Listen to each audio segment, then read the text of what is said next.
Hello everyone, welcome back to अपनी academy. आज हम लोग क्लासिक हिस्ट्री चैप्टर 4 को पूरा कवर करने वाले हैं। तो प्रीवियस वीडियो में हम लोगों ने पढ़ा था ऋग्वेद के बारे में, जो कि सबसे ज़्यादा पुराने वेदों में से मानी जाती है, which was compose over 3500 years है। उसके बाद हम लोगों ने पढ़ा कि कुछ श्लोक या फिर हिम्स में विश्वामित्र और 2 रिवर्स जो कि व्यास और सतलुज हैं, उनके बीच में कन्वर्सेशन बताई गई है। उसके बाद हम लोगों ने पढ़ा जो बड़ी बड़ी बैटल्स होती थी उसमें हॉर्सेस यूज़ आते थे, which were use to fought and capture cattles. और लड़ाई के बाद या फिर बैटल्स के बाद जो वेल्थ वो लोग कैप्चर करते थे या फिर जो ऑब्टेन करते थे, वो या तो लीडर रख देता था या तो प्रीस्ट मतलब पंडित लोग को दे दी जाती थी, नहीं तो जो बची हुई या फिर रिमेनिंग लैंड थी या फिर जो वेल्थ थी वो बाकी सारे लोगों के बीच डिस्ट्रीब्यूट की जाती थी। और कुछ जो वेल्थ थी वो यज्ञ के लिए यूज़ आती, मतलब टू परफॉर्म यज्ञ। ऑफरिंग्स क्या होती हैं? ऑफरिंग्स मतलब जो घी, ग्रेन्स एंड एनिमल्स, मतलब यज्ञ के टाइम में यूज़ आती है। एनिमल्स यूज़ आते हैं मतलब कि उनकी बलि चढ़ाना। और तो और फिर हम लोगों ने पढ़ा था कि कम्युनिटीज़ के बारे में, कि 2 कम्युनिटीज़ होती है, ब्राह्मण्स और राजा। ब्राह्मण्स मतलब कि जो रिचुअल्स परफॉर्म करते हैं, मतलब पूजा पाठ करते हैं। और राजा मतलब राजा का यहाँ पे कंसेप्ट बताया था मैंने आपको कि राजा लीडर वो लोग नहीं होते जो राजघराने से बिलोंग करते हैं। राजा वो अपनी कैपेबिलिटीज़, ब्रेवनेस के वजह से बढ़ते हैं और अपनी वॉर स्ट्रैटेजीज की वजह से बनते हैं, जो कि अपने राज्य के लिए कुछ भी कर सकें। ठीक, आज हम लोग नया टॉपिक स्टार्ट करने वाले हैं, silent sentence the story of megaliths. देखो, मेगा मतलब लार्ज या बिग एंड लिथ्स मतलब स्टोन, मतलब बड़े पत्थर। These were carefully arranged by people and use to make burial site मतलब जहाँ पे जैसे शमशान घाट होते हैं। Megaliths began about 3000 years ago and was prevalent throughout the Deccan, South India, in the North East and Kashmir। ये बताई गई है मेगालिथ्स 3000 ईयर्स हो गया पहले बनी थी, और वो जहाँ जहाँ मतलब फैली थी वो है Deccan, south India and north east and Kashmir. Megaliths can be seen on the surface and other were often underground. देखो, अगर आपने अपनी एनसीईआरटी बुक खोल रखी होगी तो वहाँ देखना आपको एक पिक्चर बनी होगी, वहाँ पे एक पिक्चर बनी होगी मेगालिथ्स की, जिसमें आपको दिखाया गया है कि या तो सरफेस में मतलब ऊपर ही ऊपर आपको पता चल जाता है कि हाँ भाई मेगालिथ्स है, बैरियल साइट्स है, और नहीं तो खोदने के बाद मतलब underground the bodies were buried with distinctive pots which are called black and red, found weapons and tools of iron and sometimes skeleton of horses, equipments and ornaments of stones and gold। देखो, यहाँ ये line आपको बता रही है कि जो जब लोग मर जाते थे या फिर डेड बॉडीज़, उनको जो जो चीज़ें प्यारी होती थी वो क्या करते थे, डेड बॉडीज़ के साथ साथ उन चीज़ों को दफना, मतलब उनकी जो लव बिलोंगिंग्स थी उन्हें दफना देते थे साथ में। Finding out about social differences मतलब भेदभाव करना।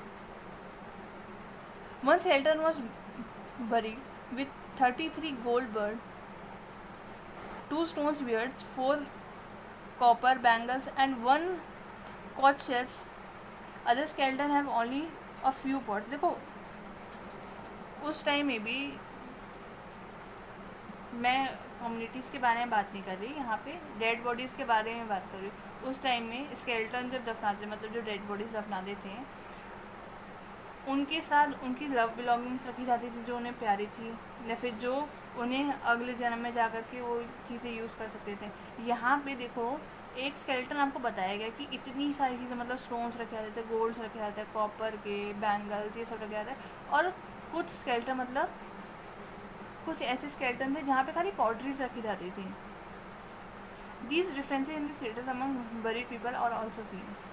यहाँ पे बताया गया कि वही जो डिफरेंसेस स्टेटस मतलब कि कौन अमीर घराने से बिलोंग करता है, कौन पुअर है, कौन क्या, मतलब अपने लाइफ स्टेटस के बारे accordingly. Which other peoples were poor, some thieves other followers etcetera. वही बता रखा है कि कुछ रिच होते थे, कुछ पीपल उनकी फॉलोअर्स होते थे, कुछ बहुत ही ज़्यादा गरीब होते थे, कुछ खाने बनाने वाले होते थे। ठीक, were some burials spot meant for certain families. अब यहाँ पे हम लोग पढ़ेंगे कि जो मेगालिथ्स जो प्रेजेंट थे या फिर जो बनाए गए थे वो कैसे दफनाई जाती थी। Megaliths contain more than one body skeleton indicates people belong to same families. Megaliths जहाँ पे अगर एक से ज़्यादा बॉडीज लाइन में या फिर एक क्रू में दफनाई गई है तो इसका मतलब कि वो सेम फैमिली से बिलोंग करती है। The bodies those who died later brought into the grave through the port holes. देखो, एक तरीके का पॉट होल्स बना दिया जाता था जिसके अंदर से बॉडीज उन्हें जाती थी। स्टोन सर्कल्स और ब्लॉडर्स placed on the surface probably served as signposts to find the burial site so that people could return to that same place where they wanted. अब लोग क्या करते थे, कुछ पत्थर रख देते थे सरफेस पे ताकि वो एक तरीके का साइन पॉट बन जाए कि या तो वो सेम फैमिली से बिलोंग करते हैं और जितनी भी डेड बॉडीज़ उनके सेम फैमिली से है वो वहीं दफना दी जाती। नहीं तो वो क्या करते थे, एक बरियल साइट को रिप्रेजेंट करने के लिए या फिर as a sign mark use करते थे स्टोन्स को, ताकि अगर कोई लोग गलती से भी आ गया है तो वो वापस जा सके जहाँ पे वो जाना चाहता है।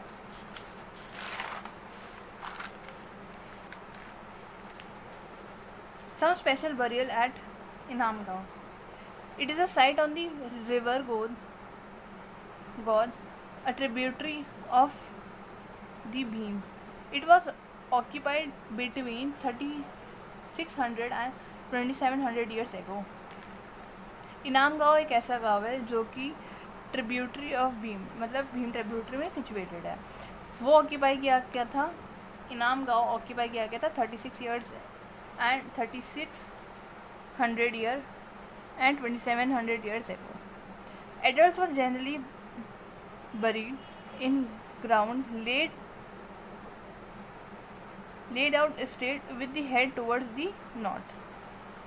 अब जो मतलब यंग बॉडीज थी या फिर जैसे यंग गर्ल या बॉय अगर मर जाते थे तो वो क्या करते थे, उनकी dead bodies straight with head towards north, उनका जो सर होता है वो नॉर्थ की साइड में फेस करता था और जो पैर है वो साउथ के साइड रहता था। समटाइम्स बैरल्स और विद इन दी हाउसेज, उस जगह पे जो बैरल्स जो डेड बॉडीज होती थी वो घर में भी प्रेजेंट थी, या तो घर में भी vessels were probably contained food and water were placed within the dead bodies. अब यहाँ पे बताया गया है कि उनको फूड और पानी भी दिया जाता था in vessels. One man was found in the courtyard मतलब आंगन of a 4-roomed house, one of the largest house at the site in the center of the settlement. अब यहाँ देख कर के हमने सोशल डिफरेंसेस के बारे में पढ़ा था प्रीवियस वाले टॉपिक में। इसमें भी वही बताया गया है कि इसमें यहाँ पे दिखाया गया है कि एक आदमी या फिर एक इंसान की जो डेड बॉडी थी वो बड़े से रूम में मतलब 5-रूम हाउस था जो कि आंगन के पास था, वो सिचुएटेड था जो कि सबसे बड़ा साइट था। The body was placed in cross leg situation. जो इंसान की जो बॉडी थी वो उसकी जो लेग्स थे क्रॉस्ड पोजीशन में थे। आज का लास्ट टॉपिक, ऑक्यूपेशन एट इनाम गाँव। Archaeologist found seeds of food, wheat, barley, rice, pulses, pea and semen, bones of a number of animals, many bearing cut marks that show that they may have been used as food. They used cattle, buffaloes, goats, sheep, dog, pigs, etc. There were evidences that fruits such as beer, amla, jamun and varieties of berries were collected. अब यहाँ पे बताया गया है कि इनाम गांव में बहुत सारे सीड मतलब वीट्स, बार्ले, राइस एक्सेट्रा पाए गए थे और कुछ एनिमल्स के डेड बॉडीज या बोन्स पाए गए थे जो कि लोग खाते थे। और कुछ फ्रूट्स के बारे में बताया जैसे बेर, आंवला, जामुन, varieties of bers etcetera which was collected at that time. तो आई होप सो वीडियो आपको पसंद आई होगी।